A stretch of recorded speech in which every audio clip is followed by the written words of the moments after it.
morning and welcome to another program of Light and Life. Coming to you from Melbourne, Channel 31.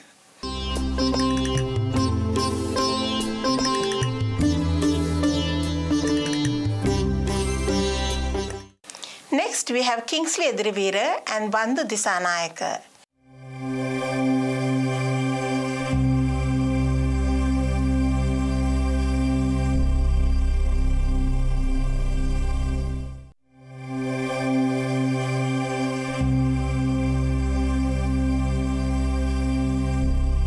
Good morning, Bandu. Morning, Kingsley.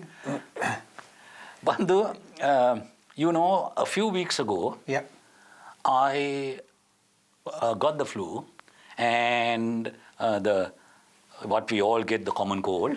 And I was lying down and I was feeling absolutely hopeless. I was sneezing, runny nose and cough and cold. This is the thing, now the winter is approaching, so all of us are prone to this upper respiratory diseases, isn't it? Yes. So in my state where I was in, I thought to myself, why haven't the scientists, the researchers, still not found a cure for the common cold? As far as I know, Kingsley, ever since man started walking on Earth, we may have been suffering from this disease.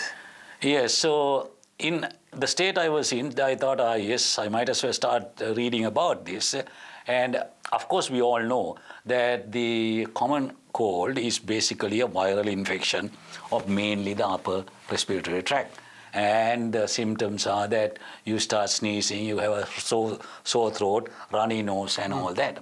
Then I think one of the main reasons why they are finding it difficult to find a cure or an antiviral drug, Bandu, that I understand that there are 200 different strains of this virus, right? Or these viruses. Right. And the main thing being what they call a group of viruses called the rhinoviruses. Right. Right. So that's probably the reason, or one of the reasons why it has not been an easy thing to fix.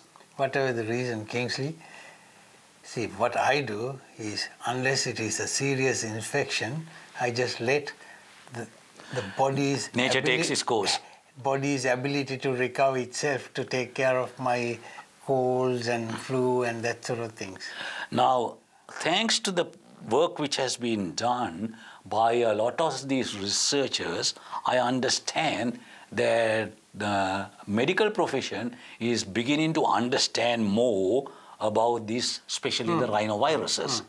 Now, basically, what they say is that though to my knowledge, they haven't found antiviral drug yet, they have looked at and seem to understand more as to the reasons why it's spreading and why people feel bad, and also the effect of some of the things like aspirin and all that, which have an effect on your... Actually, there was some report saying that aspirin may cause the secretions, increase the secretions or increase that. And yeah, I read that as well, but now I don't know how these reporters, how they report on these things. That that particular thing, they didn't elaborate on the thing, but they said that it probably helps the person who's taking it, but it increases the nasal secretions, which may be that is prone to be more infectious than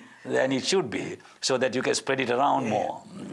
So then, Bandu, having thought to myself, well, we got to live with this thing. Then I was reading through and I saw this article, and I'll tell you these headlines of some of the media reporters, sensational headlines. Would you believe it says the days of runny noses, sore throats, and blocked everything could soon be over? Yeah. And I thought to myself the same, what they say in this thing. I saw it, by George, they got it, right? This was a British report, isn't it? It is a report. And then I found that they were reporting on the work a team of British scientists are conducting, where they think that they are a step closer to finding the cure for this virus or these viruses.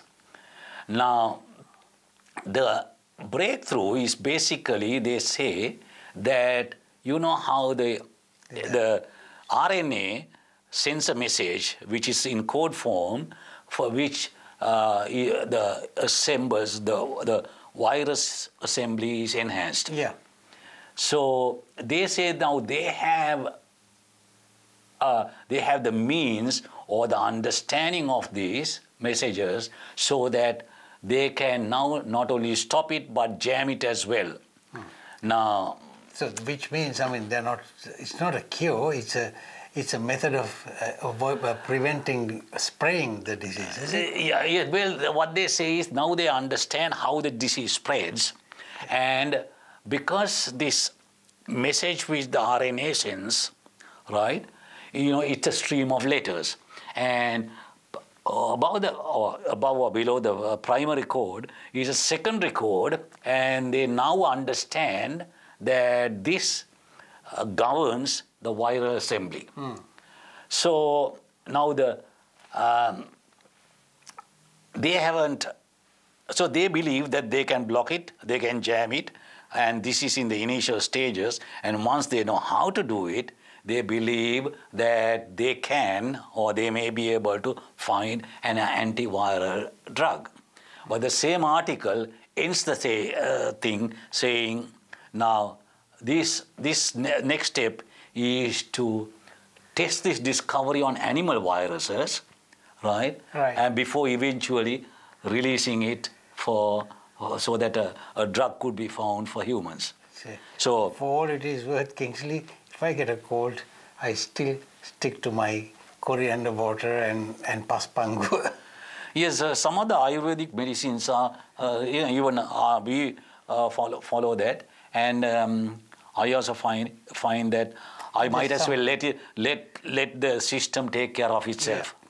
But anyway, so it's probably good news, and the research is in the right direction. But I don't know what will come out of it. But I thought to myself, there you are. It's worth following. Scotch and hot water is good for you. Is that right? Yeah. Right.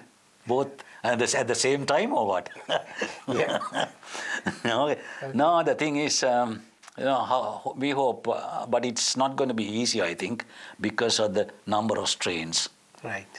But the medical profession is doing a good job.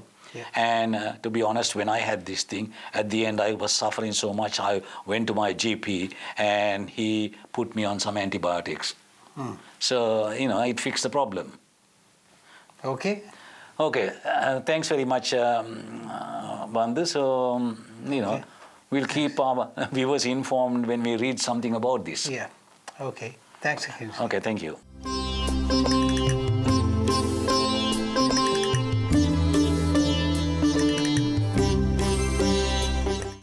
Hope you have enjoyed the show today. Till we meet again next week, I am Mihiri Disanayaka.